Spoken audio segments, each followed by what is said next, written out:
Conakry, 15 octobre 2015. Bonsoir, merci de votre attention. La situation sécuritaire évolue à Conakry. Après la publication des premiers résultats par la CENI ce jeudi, les populations ont librement vaqué à leur affaire. Aucun acte de violence n'a été signalé. Les soldats de la paix apprécient la maturité des militants. Seulement quelques pick-up des forces de l'ordre restent postés au point sensible. Alia Kamara fait le point. Jeudi après-midi, sur la route Le Prince, au lendemain de la proclamation des premiers résultats partiels par la CENI, l'inquiétude règne ici et les citoyens vaquent librement à leurs occupations. Le petit commerce est ouvert, la circulation fluide et le moral serein. À intervalles réguliers, des équipes de l'UCEP, unité de sécurisation de l'élection présidentielle, postées le long de la route, surveillent le trafic routier et les mouvements des citoyens. Plus loin, dans la commune de Kaloum, une équipe est installée dans ce bureau. Elle analyse et traite les informations de terrain au fur et à mesure qu'elle les reçoit avant de les transmettre au commandant de l'unité. Nous voyons des jeunes avec des blocs de cailloux, ils jettent partout. Nous voyons des jeunes qui s'attaquent à des marchés, à des boutiques. Nous voyons des jeunes, en réalité, qui se prêtent au vandalisme. Ça, il faut le dire, en face de la communauté nationale et internationale, ce n'est pas ce qui devrait se passer maintenant.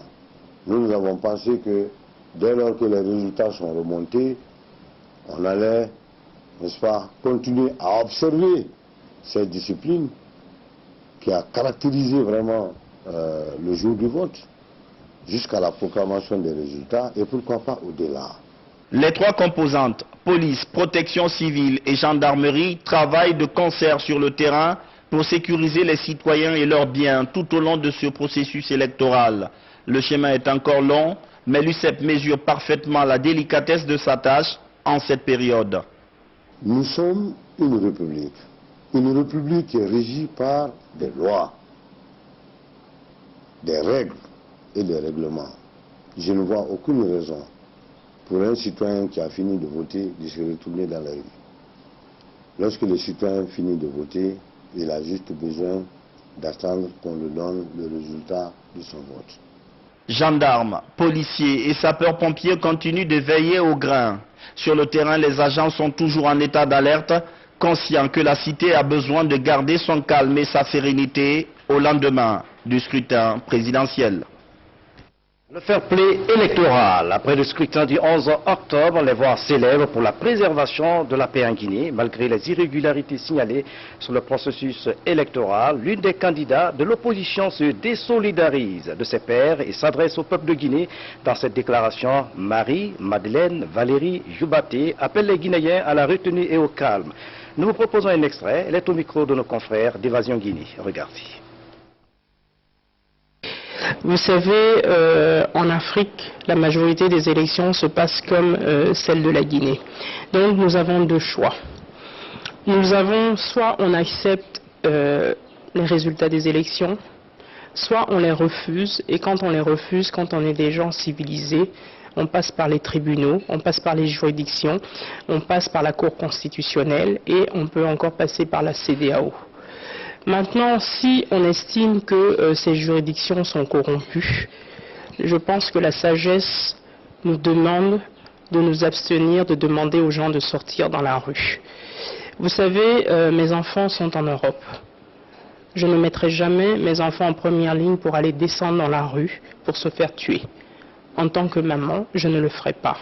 Donc je ne demanderai pas non plus aux enfants des autres de descendre dans la rue en sachant très bien ce qui risque de se passer. Je pense que nous avons des responsabilités quant à la quiétude de notre pays. Si nous aimons notre pays, je pense qu'on doit s'abstenir de toute tentative de déstabilisation de notre pays. Parce que ce que certaines personnes veulent faire, c'est déstabiliser la nation et c'est déstabiliser la sous-région. On sait quand ça commence une guerre, mais on ne sait jamais quand la guerre se termine. Donc je ne me mettrai pas dans ça. Alors si vous dites que ça c'est se désolidariser, oui, je me désolidarise totalement de ce genre d'action. Je marche dans la droite ligne de Mahatma Gandhi qui a demandé l'indépendance de l'Inde hein. L'Inde a été colonisée pendant longtemps. Il a demandé l'indépendance de l'Inde et il a prôné la non-violence. Martin Luther King s'est battu pour les droits civiques des Noirs aux États-Unis. Il a été accusé de traite par les Black Panthers, mais aujourd'hui, les Noirs américains votent, ils ont leurs droits. Ce monsieur, il a donné sa vie pour cela. Je suis prête à donner ma vie pour ce pays, pour que la quiétude reste dans le pays. Marie-Madeleine Valérie Jubaté du Parti des écologistes de Guinée. La mission d'observation électorale de la CEDEAO salue la maturité du peuple de Guinée qui s'est rendu massivement aux urnes dans le calme et la sérénité. Dans une déclaration rendue publique, les observateurs de la CEDEAO félicitent le bon déroulement du scrutin présidentiel du 11 octobre. Écoutons un extrait de cette déclaration recueillie par Alia Kamara. Other missions, my dear colleagues. La mission d'observation de la CEDEAO note que l'élection présidentielle du 11 octobre 2015 en Guinée s'est déroulée dans l'ordre, le calme et la paix. La mission d'observation électorale a observé une large participation des électeurs dans la plupart des bureaux de vote visités. La mission d'observation de la coalition des filles et femmes de Guinée pour la présidentielle du 11 octobre était ce jeudi face à la presse. Les 2000 observateurs de la case de veille ont fait état des anomalies lors du jour du scrutin, mais des anomalies qui ont été vite corrigées par la CENI. La COFIG appelle les leaders politiques à faire montre de citoyenneté après la proclamation des résultats. Voici le reportage signé de Abdul Karim Kamara. Comme les autres missions d'observation, la COFIG, elle aussi, n'a pas failli à la tradition. Les 2000 observateurs de la case de veille estiment que les anomalies constatées le jour du scrutin ont été un préjudice pour les 8 candidats. L'observation citoyenne dit avoir remonté toutes les informations afin que la CENI corrige au plus vite ces anomalies. Nous avons dépêché 2 missions de haut niveau à la CENI pour lui dire ce qui n'allait pas. Et nous sommes réjouis que la CENI ait réagi. Parce que ça a permis à beaucoup de Guinéens de voter. Et les tensions qu'on avait constatées ça et là dans la matinée ont pu être contenues. Et les Guinéens ont pu voter, en tout cas un maximum de Guinéens ont pu voter. 5 jours après la tenue du scrutin, la coalition Filles-Femmes de Guinée suit ses missions de plaidoyer pour des élections apaisées. Elle appelle les militants de tous bords à la retenue. C'est d'appeler les Guinéens à vraiment préserver la paix, à attendre calmement les résultats et surtout penser qu'une élection c'est une étape dans la vie d'une nation.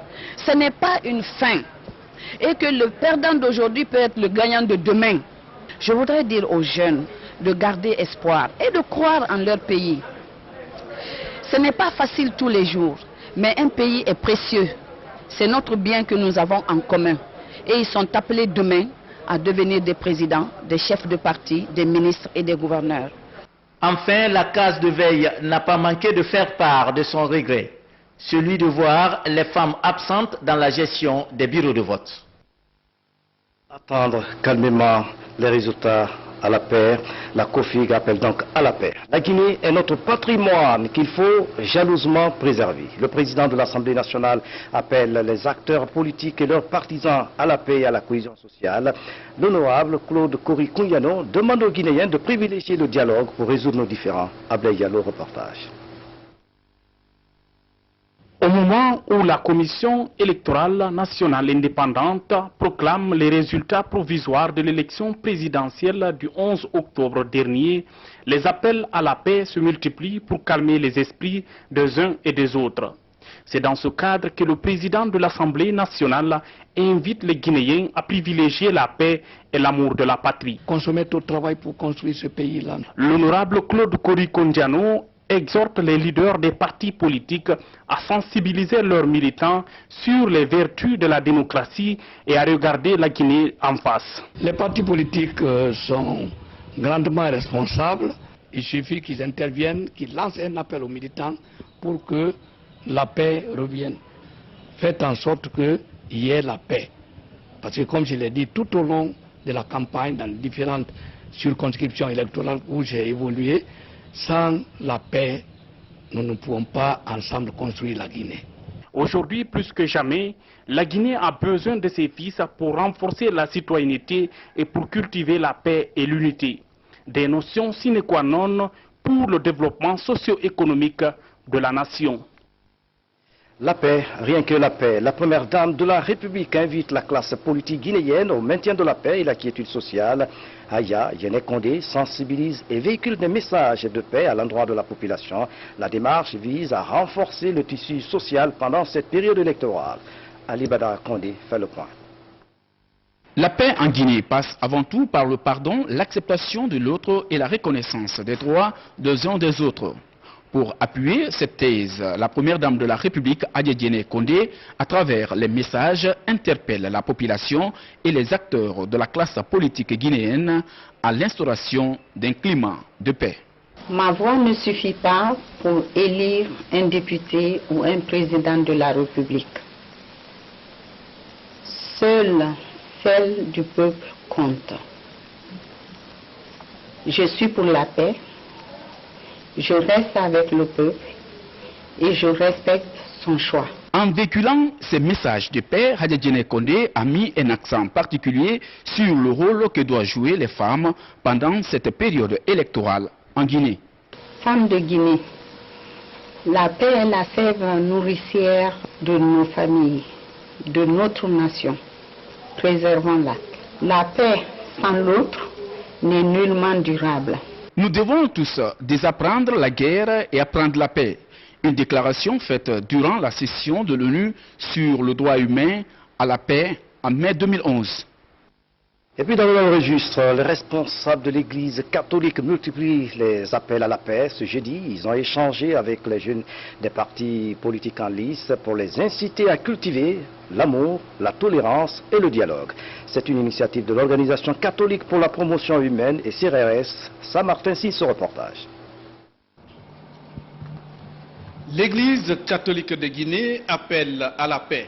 À travers l'OCPH, sa structure chargée de la promotion humaine, l'Église réunit une trentaine de jeunes représentants de partis politiques en lice pour la présidentielle de 2015, de l'administration publique et de la société civile. Ici, les participants sont sensibilisés sur les conséquences de la violence afin de les amener à être plus responsables en cette période post-électorale. Nous, en tant qu'acteurs de la promotion humaine, nous défendons la paix, la quiétude sociale, la justice, la promotion de l'homme en tant que tel. C'est pourquoi pendant ce moment, nous avons voulu réunir les jeunes leaders d'opinion, leaders et membres des partis politiques pour leur donner un message. Parce que nous voulons faire d'eux des ambassadeurs de paix. Des ambassadeurs de paix auprès des autres jeunes, auprès de leur communauté, pour faire comprendre à tout le monde que personne ne gagne quoi que ce soit quand nous cédons à la violence. Les jeunes doivent constituer la canne de vieillesse sur laquelle doivent s'appuyer nos parents. Voilà. Mais que cette canne soit solide. Ce n'est pas une canne qui sera brinque-ballante, mais solide, très solide. Et j'espère que seuls les jeunes peuvent constituer aujourd'hui cette canne. Cette canne en étant justement des instruments de paix. L'archevêque de Conakry appelle à nouveau les Guinéens à promouvoir la cohésion sociale malgré leurs différences politiques, ethniques ou religieuses. En tant que croyants musulmans, chrétiens, nous devons travailler pour que notre pays soit un beau pays, un pays où il fait bon vivre, un pays où les habitants se donnent la main, un pays où les habitants construisent pour les générations à venir. Les leaders religieux exhortent aussi l'ensemble des partenaires de la Guinée à accompagner les acteurs politiques et la CENI pour une réussite totale et apaisée du processus électoral en cours. Et puis le président du parti politique Génération Citoyenne appelle l'ensemble de la classe politique à la retenue. Fodé Mohamed Souma invite ses pairs à s'abstenir de tout acte de violence et à privilégier l'intérêt commun. Pour une Guinée unie et prospère, où il fait bon vivre dans la paix pendant et après la présidentielle, La troupe culturelle nationale Jourul Islam a mené une campagne de sensibilisation dans ce sens. La troupe a sillonné une dizaine de préfectures pour véhiculer les messages de paix et de quiétude sociale. Suivez le reportage de Nabi Kamar.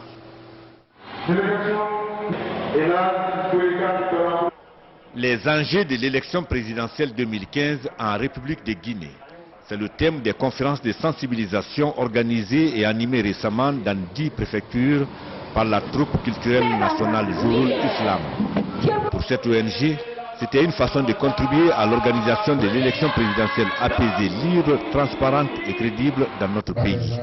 Créer et renforcer le climat de solidarité entre les couches sociales, promouvoir la paix et la stabilité politique, encourager les investisseurs et les bailleurs de fonds à venir investir en Guinée. L'initiative de la troupe culturelle nationale Jourul Islam a été favorablement accueillie par les populations à l'intérieur du pays et soutenue par les responsables locaux. On ne peut pas diviser la Guinée. Nous pensons que le peuple de Guinée sera vraiment prêt à appliquer ces messages d'unité nationale, de fraternité. Le sang ne sera pas versé à l'abbaye, Inch'Allah. Grâce à des messages du genre et aux bénédictions de nos religieux. La troupe culturelle nationale Jourul Islam estime donc que les résultats du vote du 11 octobre 2015 seront acceptés dans la paix et la quiétude dans le pays. L'autre temps fort de cette édition, le projet de construction de près de 800 logements se poursuit. Les promoteurs et les partenaires se sont rendus sur le site qui doit abriter ces infrastructures dans le quartier Keteya à Dubreka. Ce projet requiert l'attention du gouvernement. La population fonde de l'espoir sur ce projet. Reportage Aïssato Omoyalo, Bernard Tonguino. 68 logements sociaux vont être construits sur ce site de Keteya dans la commune de Dubreka. Le projet est piloté par l'ONG Association pour le développement de l'habitat. 50% de ces logements vont être attribués aux enseignants. Ce projet de Keteya, qui est le chantier de l'espoir, c'est-à-dire le projet de la cité de l'éducation, ouverte à toutes les autres catégories de travailleurs, parce que la moitié des logements ira aux autres travailleurs, alors que la première moitié sera pour les enseignants. Le sentiment que j'ai en définitive, c'est que l'espoir se concrétise, c'est que la porte est ouverte au chantier de construction de logements sociaux des organisations syndicales de la Guinée, un programme qui vise la construction de 100 000 logements. L'objectif de ce projet est de couvrir les phases du projet, c'est-à-dire les différentes phases du projet qui concernent le financement des ayants droit, en fait, le financement de la clientèle. Parce que tout projet doit déjà être, la clientèle doit savoir ce qu'elle doit faire. Dans notre cas, c'est sociaux, c'est des fonctionnaires, c'est des gens qui n'ont pas le cash et qui sollicitent d'avoir des maisons. Et ça, il y a un schéma à mettre en place que nous sommes en train de finaliser avec ces différentes. Le projet suscite l'intérêt de certaines banques et assurances pour la construction de ces infrastructures. À la découverte du site, les représentants de ces structures se disent impressionnés.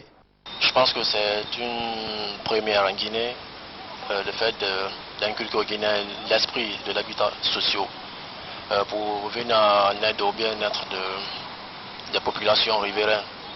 Non seulement ça contribue non seulement au développement rural, à la construction de nouvelles villes. Donc c'est pourquoi nous sommes là pour être actionnaires dans ce projet, participer au développement du Guinéen.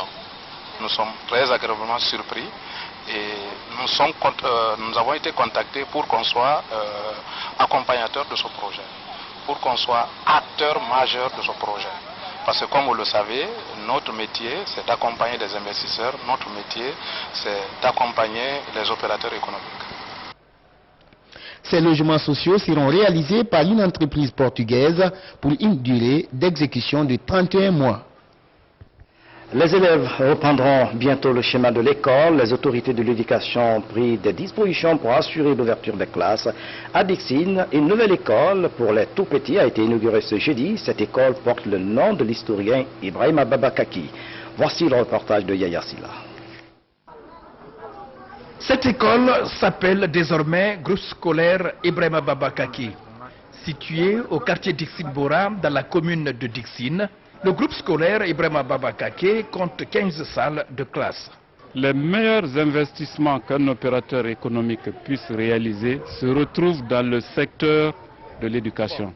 Qui a créé une école a le mieux contribué au développement du pays. Le groupe scolaire Ibrahima Baba Kake s'apprête à ouvrir ses portes pour l'année scolaire 2015-2016. Le ministre de la Communication se réjouit et lance un appel aux enseignants. Je voudrais d'abord saluer et féliciter les enseignants guinéens qui sont en train de travailler tous les jours pour la formation de nos enfants. C'est pour leur dire aussi de continuer non seulement à enseigner la science, mais aussi à apprendre les enfants à considérer ce que nous avons le plus, c'est-à-dire notre patrie, l'amour de la patrie, le civisme. Et ensuite, une école qu'on ouvre, c'est une prison qu'on ferme, dit un adage. Et pour cela, il faudrait que l'école réponde aux attentes de la population. Le groupe scolaire Ibrahima Baba Kake est parmi ces nombreuses infrastructures scolaires de la capitale, prêtes à recevoir les élèves dès le premier jour de l'ouverture.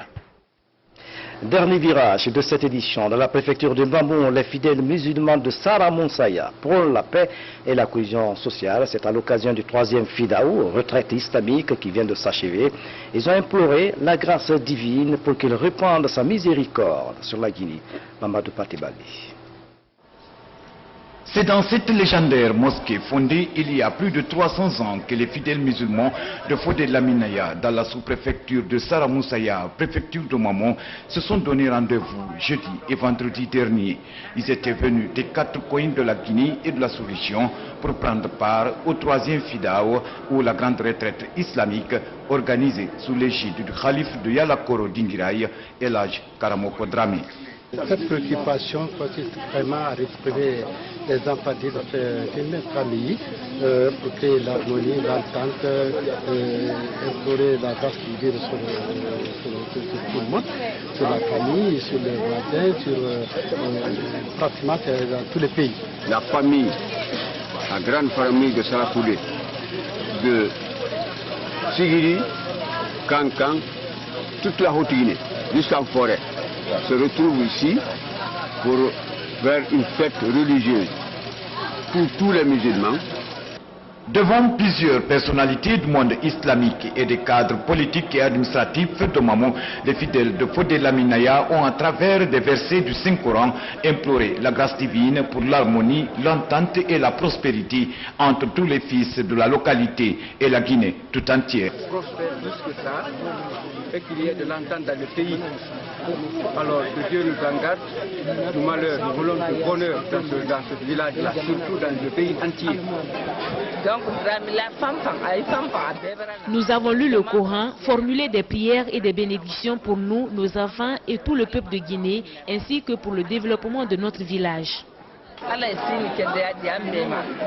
Face à l'élection présidentielle du 11 octobre 2015, les khalifes, imams et prédicateurs de la localité ont exhorté les fidèles à cultiver l'esprit de cohésion et l'acceptation du verdict des urnes. Ils ont enfin sollicité l'appui du gouvernement pour le reprofilage de 2 km de pistes reliant Fodé Laminaya à la nationale Mahmoud Dabola. Le Khatim Gouran, lu par le secrétaire général de la Ligue islamique sous-préfectorale de Sara-Monsaya, a mis fin à la rencontre. Prochain rendez-vous en 2016. Prière pour la paix du cœur. Mamadou Patibali, merci pour ce reportage. Dans un instant, vous pourrez suivre la proclamation de quelques résultats provisoires publiés par la CENI. C'est la fin de cette édition. À tous, merci de nous avoir suivis. Excellente soirée. Où que vous soyez dans le monde. À bientôt.